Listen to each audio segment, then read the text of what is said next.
দর্শক, হবিগঞ্জের 11 দলীয় জোটের নির্বাচনী জনসভার উপলক্ষে শেষ হয়েছে সব ধরনের প্রস্তুতি। সেখানে বক্তব্য দেবেন জামাত ইসলামীর আমির ডাক্তার শফিকুর রহমান। এ বিষয়ে বিস্তারিত জানবো, সহকর্মী শাকিল চৌধুরী যুক্ত হচ্ছেন আমাদের সাথে।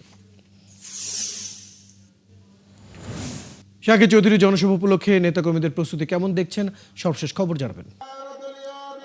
রয়্যাল হবিগঞ্জের এই নিউফিল্ড মাঠে কিছুক্ষণের ভিতরেই কিন্তু জনসভা শুরু হবে এবং এখানে বক্তব্য রাখবেন জামায়াতের আমির ডাক্তার শফিকুর রহমান। ইতিমধ্যে হবিগঞ্জের যে নিউফিল্ড মাঠ রয়েছে সেখানে আসলে দলীয় নেতাকর্মী যারা আছেন, অর্থাৎ হবিগঞ্জের 9টি উপজেলার সকল নেতাকর্মীরা আস্তে আস্তে এখানে আসতে শুরু করেছেন এবং এই নির্বাচনী জনসভায় হবে 11 দলীয় জামাতের নেতৃত্বাধীন যে 11 দলীয় জোট রয়েছে সেই জোটের যে 4 জন প্রার্থী রয়েছেন সেই 4 জন প্রার্থীকে এখানে পরিচয় করিয়ে দেওয়া হবে এবং একমাত্র জামাতে ইসলামের একজন প্রার্থী রয়েছেন, তিনি হবিগঞ্জ সদর 3 অর্থাৎ হবিগঞ্জ লাখাই এবং শায়েস্তাগঞ্জ আসন থেকে নির্বাচন করবেন। তিনি হচ্ছেন কাজী মহসিন আহমেদ এবং অন্য যে 3টি আসন রয়েছে সেই 3টি আসনে জোটের প্রার্থীরা রয়েছেন।